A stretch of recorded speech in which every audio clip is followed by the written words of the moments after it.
build as well, I'd say. Yeah, it's definitely an interesting lineup from what we're used to seeing from the MALISS strategy.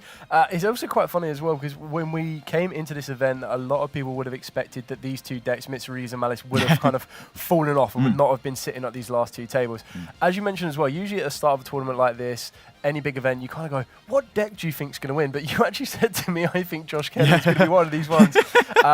We have seen Josh Kelly this entire circuit doing very, very well. Don't take anything away. We do still have Dave standing in his way. Now, Dave does not get to this end of tournament of 9 rounds without doing incredibly well himself. So we're seeing Josh start straight off with prayers, probably the best, most custom start you could have possibly imagined for the MITSURUGI strategy. And it's very, very interesting to see how we're going to be able to proceed from this. Because one big thing that we mentioned at the start is how respectful are you going to be of these older strategies? And I keep saying older as if they're like really retro style decks, but in general, decks like MALISS and MITSURUGI had kind of been considered to been pushed to the forefront. We do see that Josh does not have Artifact Lancer, but we do know that the MITSURUGI lineup that he's decided to go with is still very, very good into the MALISS strategy. One common thing that both these decks having been played, both of them are on Dimension Shifter. So yeah, Josh Kelly won in the UK circuits, hot off a top 16 finish at the EU WCQ, as well as, I think it might have even been another top 16 at UK Nationals this year. So at Euros this year, he was able to make top 16 with a very similar list, I believe, of pure MITSURUGI. So it's really good to see him just forcing his way through this tournament, currently 8-0. And yeah, we're just going to see how we navigate from here. Exactly that. So Josh has already kind of faced the Duelist Impulse. Again, when you get to a period like this, whether you know what your opponents want or not, especially with over 300 players, you can't know exactly what every single player is going to be on. But when you see a card like Duelist Impulse, you're able to narrow it down quite a bit. He's either going to be in a mirror matchup, which he's already faced previously, or he's going to be in a possible MALISS matchup. Maybe even a Lunar Lights, you never know, that could really surprise him. But he is not even missing a step or missing a beat on this one. We're going to be carrying it back through, going into the Gallant Granite, going to guarantee ourselves that access of Nibiru, the Primal being in the hand. I do love this interaction with, not the fact that you could just directly get access to Nibiru, but the fact that Nibiru will allow you to, even without access to something like prayers, even without access to being able to tribute off your own cards, you go, okay, that's fine, just summon 5 times, not only will I tribute your cards, but I'll tribute mine as well, and be able to bring them back into rotation. Yeah, exactly. And I think, I really love that it's like making that like kind of prioritization on getting Futsu access, bringing out additional copies of Murakuma later in the turn. Just the Futsu feels like such a strong card because it just guarantees like you feel very safe, right? If that makes sense. Yeah. No matter what happens within the game, you just feel like this Futsu is going to keep generating me card advantage, and I'll get there eventually, right? Yeah, exactly that. And I think this was the one big question mark we had moving into this particular period of the game. So usually you can look at what else is going around in the environment. You can kind of see that, you know, Justice Hunters is going to be presenting us with these particular decks, but there is one big thing that we have that the other side does not, and that is being a TCG exclusive of the MITSURUGIs. So this is kind of an unknown path to tread, I suppose, in regards to the format. So very, very interesting to see, and they're definitely well around in the circuit, as is MALISS. Dave is just sitting there taking it all in at the moment. I can't imagine he's a stranger to a MITSURUGI matchup prior to Justice Hunters in general anyway. I think the big thing here is obviously starts to turn by activating that Dominance Impulse, which, although Josh probably knows what's going on here, it's okay, but that Dominance Impulse is usually very, very strong into the MITSURUGI matchup, because just stopping that ritual from being able to ritual someone from the deck is so key as well, right? Just to be able to stop a lot of like the key plays that might go ahead. Obviously, Dave starting to turn off now. Josh Kelly's board really, really strong as well.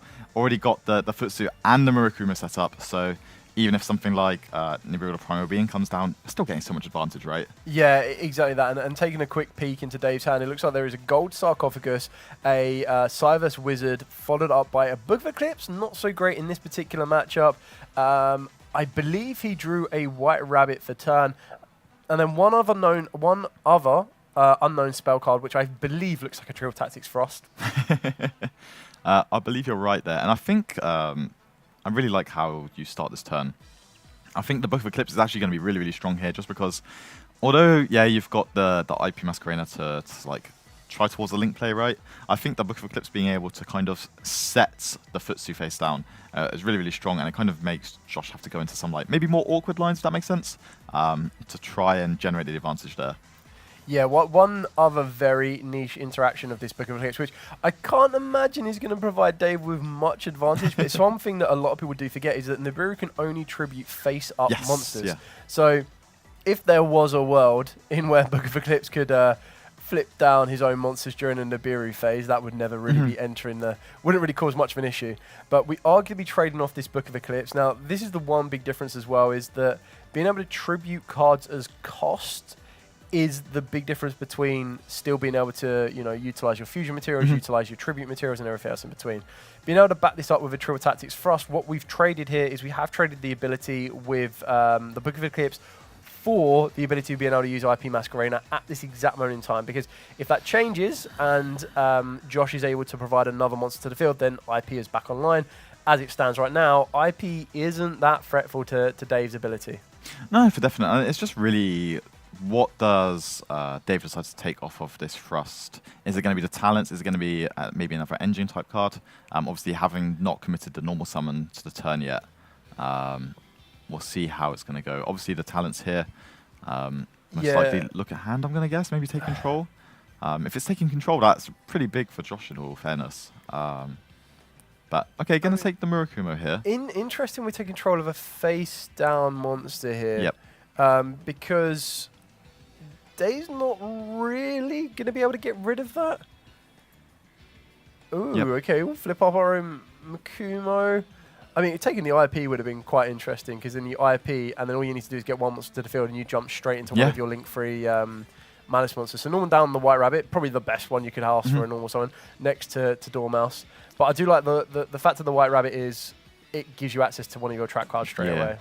I think if there was like an imperm, definitely that's going to come down here. I would be assuming that one of the set cards is maybe Mitsurugi Prayers. But I guess Josh maybe not expecting the Murakumo to be taking control of there from the Triple Tactics talent.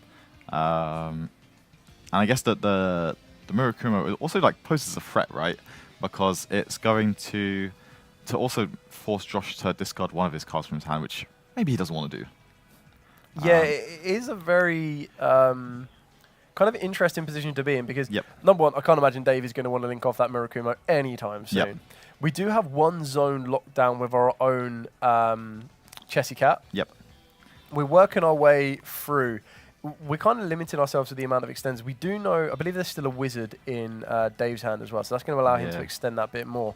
But how much can you hold off of not using that Murakumo? The other big thing here is that is summon number 5.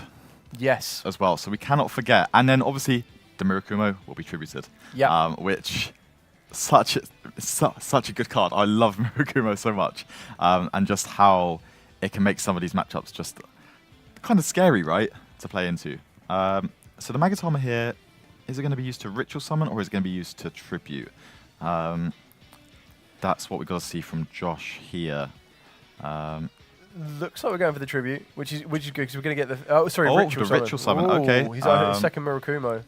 So yeah, this just feels very, very strong with the ritual as just the scooping third, it up. Especially when you see the ritual as dominant impulse, just to ensure like, maybe I'm just want to make sure I have these interrupts, and we'll get there. But yeah, I definitely do agree with you here. I guess we're about to see exactly what's happening here. So we've got the good old-fashioned Malice set 1 normal summon a monster. So always try to bluff that if a targeted effect is going to be utilised, you might have the ability to dodge and run away with it. We are going to be chaining the Fulos. Definitely a good card for Josh to be using here, because what it now starts to do is it now starts to put Malice in a bit of an awkward position where they could start to slowly link climb up to get the resources in rotation, or you have to try and force yourself to extend as much as possible from the hand, and then just go straight into one of your link frees. Yeah, I think from Dave's perspective as well, you kind of just want to give like 1, maybe 2 draws, so it's not really like that's that impactful to your opponent to see that many additional cards, and you just kind of want to go for a very simplistic field, I'd say. However, Dave does also have the very, very, very powerful Triple Tactics talent within his hand, and that's what's really going to be like shining here, isn't it? Just to see, I guess, take away some resources from Josh, but also just ensure that you may not get hit by additional hand traps if you go for more of the simplistic line. Yeah, exactly that. I suppose the question then comes down to is, do you want to use it now this very minute? It doesn't look like they're going to, because I feel that this could have been very easily punished by an Ash Blossom. Yep. So being able to get access to the March Hare, possibly Dave is going to try and navigate a little bit more into giving Josh the least amount of advantage off of the back of the Full Loss. We know that there is a March Hare. We've already used the White Rabbit's Banished Revival effect, 2 more spells, and another unknown monster that I can't quite make out as of yet. So we're going to banish the NTP-07. Yep, and I think what I'd be thinking about here is if I'm Davis, I just want to give as few draws as possible, make a very nice, like very simplistic field, and then at the end, I'll just triple tactics to get rid of the most powerful cards. Yeah, this is the Monster Reborn. You mentioned it, and that's very, very interesting. Yep. Because Monster Reborn for a Full Loss.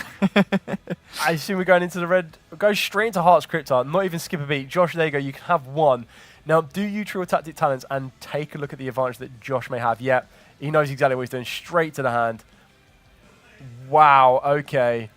That Ritual Spell and the preparations are both very, very tempting.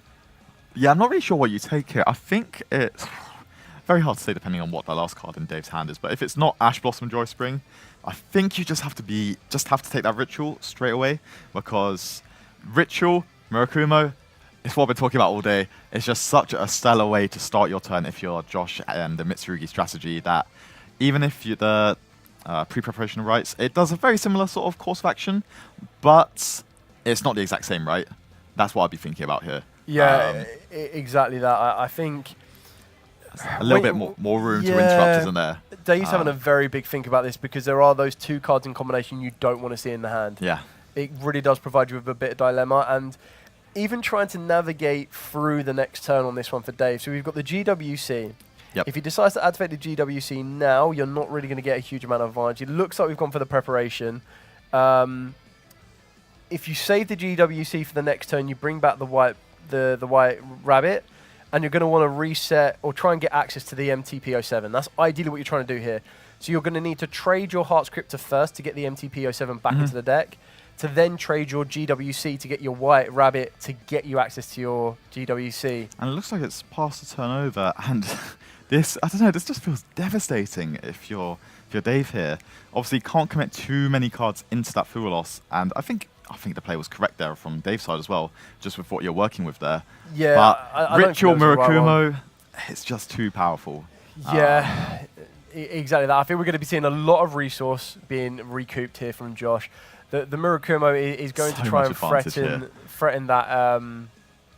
threaten the white binder, and you can kind of see Josh very clearly declaring all of his chains, pointing at the cards of what's going to be using here. We're going to be chaining the Heart's Cryptor to try and banish the Murakumo. We've already seen that Josh has a second Murakumo ready to go in rotation. We drew the prayers at the top. Yeah, that is very, very painful for Dave now. So GWC going to get access to the white rabbit. Oh, go for the March Hare instead. Okay, I think that kind of changes. Yeah, this is that prayers off of the top of the deck, it has been a massive, massive game changer here. There's still 1 unknown card in Dave's hand. I'm not too sure what you could arguably count it as, because I feel that if it was a Bestial, you might have gambled to utilize it to extend. Yeah, I think this is quite an interesting predicament to be in right now. Yeah, I think I just love the Ritual Spell plus Murakumo Dale, and I think this is really just going to shine away with this. And again, Josh just looks like he's very, very leading position here, confidently going through the plays now. And it's just unfortunate for Dave that it's now basically down to 1 card, right? Yeah. Although the March Hare, I guess, will be coming back or returning to the hand. Yeah, I think Josh is definitely in a very commanding position here. The March Hare coming back to the hand is quite important, because that will get you the access to your Heart's Cryptor back. Yep. But you're not really getting back into any additional lines of disruption. Yep. You're not adding in a banish, you're not adding into any kind of anything really somewhat meaningful, if you know what I mean. Like, it just means that Josh might just have to fight that little bit harder to take apart what Dave still has, if that makes sense. Yeah, exactly that. The fact we haven't even conducted a normal summon yet, like. Murakumo, as you mentioned, is a very, very intimidating card itself. Yep. But also is Heart Scriptor. Heart Scriptor is no pushover herself. And yeah, we kind of know everything else left in Josh's hand now, though, right? So we know everything that he's been searched. Off of the back of the Triple Tactic Talents, we saw that there was a second Murakumo. Yep. We know that he has this card in the hand as well. Habakuri was searched a minute ago. Yep. So yeah, we're going to get a rank 4 out of this as well, which is stellar, really, isn't it? It's just going to keep pushing forward. I guess the only thing here for Josh's side is there a potential Nibiru from Dave's side? But I guess not really, looking at the deck list now. So it looks like there isn't too much left going on for Dave, unfortunately, here. And we're just going to see Josh go through some of the motions. Obviously, we do still have the March Hare to remove from play, the Heart Cryptor. Obviously, creating some bodies there. Going for a play for Dark. I really like that. I think this is quite aggressive. And I guess Josh can try and target down the other Malice name in the graveyard. Yeah, I think at the very least, what's going to happen here is the March Hare is going to force this out, or the Dark forces out the March Hare. Yep. Because you're going to be going, okay, well, I'm going to take your Heart Scriptor now, and you're going to go, no, we're going to March Hare, get rid of it, and then the Dark doesn't get to revive, but then we're going to be able to get the Heart Scriptor back to the field. Murakumo is going to try and force Dave to discard a card, which was the White Rabbit, and now I think we're completely out of resource here now. The Heart Scriptor comes back to the field. We've already used the Heart Scriptor effect as well, as that was chained previously. Now it is just a moment of time of, can Josh loop the Murakumo again one more time, which will clear this field back off, and sitting at a baseline of 3,200 attack, plus the Dart Charmer, he's not far off of becoming an undefeated UK national champion. Exactly, and I think it's really strong here is just, I guess if Josh has the ability to, it's just, you've got to deal with that Heart Cryptor, because it is at 5,000, I believe, now, right? So it's a 5,000 when it comes back from being banished, So again, but it has no built-in protection. So a loop of the Murakumo kind of does the job there. Trying to see if there's anything else in Josh's extra deck that may be required to be called upon, but I feel that there's enough there to kind of deal with it. I guess maybe Josh can go for an aggressive Dynamondo to maybe shuffle it back potentially and return it to that extra deck. But we'll see. Obviously, there's a lot of ritual monsters coming down now here, Dale. Yeah, he's got the whole family. He's got the Habakuri, he's got the Murakumo, and the Futsu. He is showing them all off. Exactly, and I think Dave is just kind of just expecting here, just wait and see exactly what happens and how this game ends up going. So. Yeah, I mean, at least he's having a good old chuckle about it. Both Duelists having a bit of a laugh on this one. Both of them know that the reveal of the talents just made it so difficult, and you pretty much called it here. Yes. The Dynamundo being able to deal with that Heart Scriptor takes away that resource so that should Dave manage to survive another turn, being able to bring it back or banishing it. We're going to be trading off 1-for-1 here. Murakumo, Dynamondo. Dynamondo is going to work its way back during the to Dave's turn. Passing to Dave here, I can't imagine there's a top deck that's going to be anything too I can't imagine, especially like into the Murakumo, which will basically negate anything, right? Yeah, it's very hard. What card can you think of any card in Yu-Gi-Oh that you could top deck right now? Not even in Dave's deck. Any card of the game you go, I top deck that and changes the tide. Oh, I bet it'll be a Fool Loss or a Chummy. Yeah, it's always a Chummy. Oh no, it's the soul card, the Engage, which unfortunately is nothing here. That, to be fair, of all the cards that could be. that is it, Josh Kelly. Look at that.